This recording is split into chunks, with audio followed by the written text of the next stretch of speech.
एक institutional crisis, एक constitutional crisis, जिसको मेल्टडाउन का भी जो है वो नाम दिया जा रहा है, आप समझते हैं कि हम पहले तो जा रहे थे वहाँ पे, अब मज़ीद तेज़ी से जो है वो गामजन होंगे, क्योंकि we must keep in mind कि इसके बाद जो है वो पीटीआई सुप्रीम कोर्ट में भी लेके जाएगी। ये नहीं होगा कि यहाँ मसला ये रुक जाएगा, पीटीआई ये मसला सुप्रीम कोर्ट में भी लेके जाएगी। किस तरह देख रहे हैं आप? पहली बात तो ये है कि मैं इससे एग्री नहीं करता कि इमरान खान को कोई कन्फ्यूजन है या इमरान खान कोई कन्फ्यूज़ है। पहले दिन से वो क्लियर है, इस्टेब्लिशमेंट से बात करनी है और तनकीद भी उन्हीं पे करते हैं, बात भी उन्हीं से करना चाहते हैं। महमूद खान अचकज़ई कोई ढके छुपे रॉकेट साइंस नहीं थी, वो सिर्फ इनसे था, हुकूमत से एक फार्मेलिटी उन्होंने पूरी की। आइन तहफ़्फ़ुज़ आइन ने पाकिस्तान वो जो मूवमेंट उसका सरबराह बना दिया, सदारती उम्मीदवार खड़ा कर दिया और कहा कि आप इनसे बात करें, तो कोई कन्फ्यूजन नहीं है। दूसरी बात यह है कि हम जा नहीं रहे, जा चुके हैं। और शुक्रिया इस कठपुतली फार्म 47 की हुकूमत, जाली और मसनूई हुकूमत का, कि इनका ये बेनिफिशरी हैं, इसी तरह के क्राइसिस रहेंगे तो ये रहेंगे। जिस दिन ये क्राइसिस ख़त्म हो गए ये फारग हो जाएंगे, तो ये तो बेनिफिशरी हैं इसके, तो लिहाजा ये इस आग पे तेल डालते हैं। हाँ। मैटर इमरान खान नहीं करता, इमरान खान भुगत लेगा, 9 मई है वो भुगत लेगा। हम पता नहीं फैशन के तौर पे ना 2-2 मिनट बाद इमरान खान को डालते हैं, उसके 3.5 साल हमारे ज़हन से ही उतरते ही नहीं है। भाई इमरान खान मैटर नहीं कर रहा है इस वक्त, मुल्क मैटर कर रहा है। मुल्क को सोचें, 25 करोड़ का सोचें। वो जेल में है, वो 9 मई भुगत लेगा, वो अपने मुकदमे भुगत रहा है, फांसी चढ़ा दें, जो करना है कर दें, वो जो अदालतें सजा देंगे, बरी हो गया, बाहर आ गया, नहीं आ गया। आपसे मुल्क चल रहा है? नहीं चल रहा आपसे मुल्क। अगर आपसे मुल्क नहीं चल रहा तो फिर उससे बात कर लो, अगर आपने उससे बात नहीं करनी तो मुल्क चला लो। ये जो चलाकियां हैं ना, ये जो आपने इस तरह की चलाकियां 76 सालों में हमने टॉम एंड जेरी की ड्रामे देख चुके हैं, अब बस कर दें। इस हुकूमत को आपने कहा था ना, इस हुकूमत को हुकूमत से खतरा है, क्योंकि ये रिजेक्टेड और सिलेक्टेड हैं, इसलिए इनको खतरा है। ये कोई साख लेस हुकूमत है, अखलाकी बर्तरी लेस हुकूमत है, मैंडेट लेस हुकूमत है। और दूसरा इनको खतरा है इलेक्शन ऑडिट से। ये क्यों लड़ाई लड़ रहे हैं अदलिया से? क्योंकि पता है प्यारे फाइज इसा काजी साहब जाने वाले हैं। और जब दूसरी ये जो अब एक राई का पहाड़ बना रहे हैं 2 जज साहबान, उनकी मैं हिम्मत को दाद देता हूं कि उन्होंने इतना कुछ कह दिया कि इदारा कोई माने ही ना इस हुक्म को। मैं हैरान हूं वैसे उनके जज ऐसे प्रोपेगेट कर रही है, और मैं हैरान हूं उन 2 जजेस साहबान की मंतक असूल पे और इस मुल्क पे कि और कहां तक वो पहुंच गए।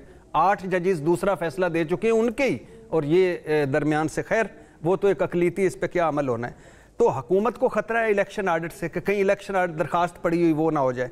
हुकूमत को खतरा है पीपल्स पार्टी से जो ब्लैकमेल कर रही है मुसलसल। हुकूमत को खतरा है गवर्नेंस परफॉर्मेंस से जो हो नहीं पा रही। हुकूमत को खतरा है इमरान खान से कि सारी सियासत, सारा कुछ 19-20 सारा सवेरे उठते हैं जहर उगलते हुए, रात को सो जाते हैं जहर उगलते हुए। किधर गए शहबाज शरीफ जिनकी गवर्नेंस परफॉर्मेंस की हम तारीफें करते नहीं थकते थे? किधर गए वलीद मरियम जिनकी हम तबाही फिर? किधर गए एक जरदारी सब पे भारी? भाई आए मुल्क संभालें, मसाइल हल करें खुदा के लिए, छोड़े इमरान खान फोबिया से निकले। मैं जरा आमिर ज़िया साहब को गुफ्तगू में शामिल करूँ। आमिर साहब ये बताइए कि ये तो एक चीज़ इस्टेब्लिश्ड है कि जिस तरफ हम जा रहे हैं वो तो नज़र आ रहा है कि कल के बाद मजीद कहाँ किस जो ये टकराव की सियासत है वो कहाँ किस नहज पे जाएगी, वो तो एवरीवन कैन सी दैट। मैं जो सवाल करती, आपको लगता है कि इसके बाद जो है, बिकॉज एक ये बिल पास हो गया, माइंड यू जैसे भी हम बात कर रहे थे, तो ये ऑब्वियसली पीटीआई जो है ये इसको दोबारा सुप्रीम कोर्ट में लेके जाएगी, और सुप्रीम कोर्ट में जो माहौल है वो हम सबके सामने है। आपको क्या लग रहा है ये सस्टेन कर पाएगा? पास हो भी जाए, नेशनल असेंबली से सेनेट से पास हो भी जाए, ये सस्टेन कर पाएगा टेस्ट ऑफ सुप्रीम कोर्ट? मेरी जिन भी सीनियर वकीला से बात हुई है और जो ऐसे कि आप बता रही हैं कि जो मूड है उसमें तो यकीनन जो कोर्ट का भी हमें मिजाज का पता, और जाहिर है कि बात ये नहीं हो रही कि फैसले जो है किसी की पसंद या नापसंद पे किए जा रहे हैं। उसकी बहुत बड़ी वजह ये कि कोर्ट जो है हमें समझना ही चाहिए कि जो आइन और कानून के मुताबिक फैसले करी, और जो कुछ किया गया है गुज़श्ता 2-2.5 साल के अंदर अदालत के फैसलों के साथ, तो जाहिर है कि उसका एक नतीजा निकलना है। और आपको ये नजर आ रहा है कि कोर्ट में तो होल्ड ही करता हुआ नजर आ रहा है। या आप किसी भी बड़े कानूनदान से बात कर लें, वो ये कह रहे हैं कि जो जिस तरह की ये तरमीम कर रहे हैं, क्योंकि देखिए तरमीम होती है, ये संजीदा मसला होता है। तरमीम करना आइन के अंदर या किसी भी कानून में वो आप करते हैं मतलब इज्तिमाई मफाद के लिए करते हैं, रियासत के लिए करते हैं। यहाँ पे तो शख्सियतों के लिए, खानदानों के लिए और जो छोटे छोटे सियासी अहदाफ होते हैं उनके असूल के लिए किया जा रहा है। तो मुझे तो नहीं लग रहा है कि उसके अंदर जो है ये जो है होल्ड करता हुआ नजर आएगा। लेकिन ज्यादा अहम सवाल ये है कि ये जो पूरा आपको कहते हैं ना लड़ाई नजर आ रही है, ये किस चीज की गमाजी करी है? इस चीज की गमाजी करी है कि एक मेल्ट डाउन हो रहा है हमारा सिस्टम का, और हमारी जो रियासत है अपने कंट्रडिक्शंस को, तजादात को रिजॉल्व करने से कासिर है। और क्योंकि अगर ये इसी जिस तरह से जिस हम नहज पे चल रहे हैं, तो उसमें तो फिर ये रियासत का बुहरान है। हम शख्सियतों के तनाजुर में देखना बंद कर दें, इमरान खान के साथ क्या हो रहा है या शरीफ खानदान के साथ क्या हो रहा है। असल मसला तो पाकिस्तान का है कि पाकिस्तान अगर हमारे यही जीने के ढंग रहे तो पाकिस्तान कैसे चलेगा, और अगर चलता भी रहा लंगड़ा लूला तो उसके अंदर मजीद क्या क्या खराबियां आएंगी, हम कहाँ पे जाके रुकेंगे, कहाँ पे हमारा इन्हितात रुकेगा, ये सबसे बड़ा सवाल है। उसमें हमें नजर आता है कि हमारी सियासी जमातें जो खुसूसन हुकूमत में है, उनमें ना कैपेसिटी है ना उनमें अहलियत है इस बात की कि वो चीजों को सही कर सके। उन्होंने दिखा दिया, आप देखें ना 2 बरस से ज्यादा इनके पास इख्तियारात रहे हैं, ताकत रही है, तो क्या किया इन्होंने? फिर मैं वो भट्टी साहब से इत्तेफाक करूंगा, Imran Khan is not the issue is the future of Pakistan. और अगर आप ये समझते हैं शरीफ खानदान पाकिस्तान को उठाकर मतलब सेफ्टी की तरफ ले जाएगा, महफूज पानियों में ले जाएगा, तो किसी को ये गलत फहमी नहीं होनी चाहिए, या मतलब और कोई ले जाएगा।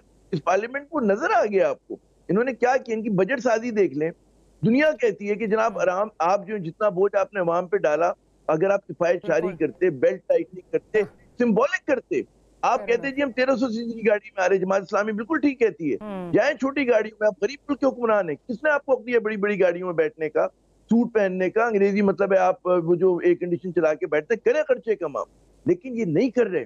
इससे आपको लगता है कितने इंडिफरेंट हैं, अवाम दुश्मन इनका रवैया है, ये अवाम को समझते हैं इनकी हैसियत नहीं है क्योंकि इनकी सपोर्ट पे एस्टेब्लिशमेंट है। तो जब आप ये सोच के सियासत कर रहे होंगे तो फिर कहाँ खड़े होंगे आप? तो फिर तो आपकी सियासत अवाम के लिए नहीं होगी, अपने फायदे और अपने खानदान के फायदे में नजर आ रहे हैं। बिल्कुल बिल्कुल। मैं जरा मालिक साहब के पास भी ये पॉइंट लेके जाऊँ। मालिक साहब, आमिर ज़िया साहब जो बात कर रहे हैं रीथिंकिंग की, कोर्स कलेक्शन की, अब तो इत्तेहादियों ने भी जो है वो कहना शुरू कर दिया है कि जी ठीक है, आपको हमने सपोर्ट दी हुई है, हम आपको असेंबली में सपोर्ट कर रहे हैं, लेकिन कम से कम आप डिलीवर तो करें। और डिलीवरी का हाल तो ये है कि अभी जिस तरह आमिर ज़िया साहब भी बात कर रहे थे, आज भी एक रिपोर्ट शाया हुई है जिसमें ये है कि जो सबसे ज़्यादा टैक्स दे रहा है, 3rd लार्जेस्ट टैक्स पेयर्स अभी भी जो है आ रहे हैं टेक्सटाइल सेक्टर के बाद, पेट्रोलियम के बाद और बैंकिंग के बाद रादर, वो आपके तनख्वाहदार सेक्टर आ रहा है। सो रिलीफ तो आप दे नहीं रहे, मुल्क आपसे चल नहीं रहा, चीज़ें आगे बढ़ नहीं रही, सीटें ले लें, उससे क्या हो जाएगा? अच्छा, 2 चीज़ें मुझे पहले भट्टी साहब की बात से लगा है कि शायद उनको ये तासुर मिला है कि मैंने ये कहा है कि खान साहब कंफ्यूज हैं। मैं ये नहीं कह रहा कि खान साहब कंफ्यूज हैं, मैं कह रहा हूँ खान साहब ने एज अ स्ट्रैटेजी एक डिलिबरेट कंफ्यूजन पैदा की हुई है और वो उनकी स्ट्रैटेजी का हिस्सा है। पहली बात तो ये है। सेकेंड बात यह है कि बड़ी अच्छी बातें की हैं भट्टी साहब ने, आमिर ने। ये आप बात कर रहे हैं कि किस तरह की दुनिया होनी चाहिए। मेरा ख्याल था हम शो में डिस्कस कर रहे हैं कि किस तरह की दुनिया में हम रह रहे हैं। बड़ा सिंपल था, 8 फरवरी को इलेक्शन हुए, उसके रिजल्ट्स माने जाते, आज कोई भी कंफ्यूजन नहीं था।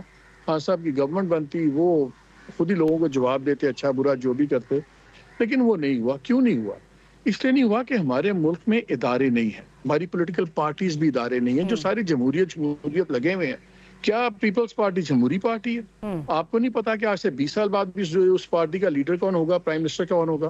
क्या आपको नहीं पता शरीफ खानदान का PMLN में सवाए शरीफ खानदान के कोई आगे नहीं आएगा? क्या नहीं पता आपको कि ANP जो प्रोग्रेसिव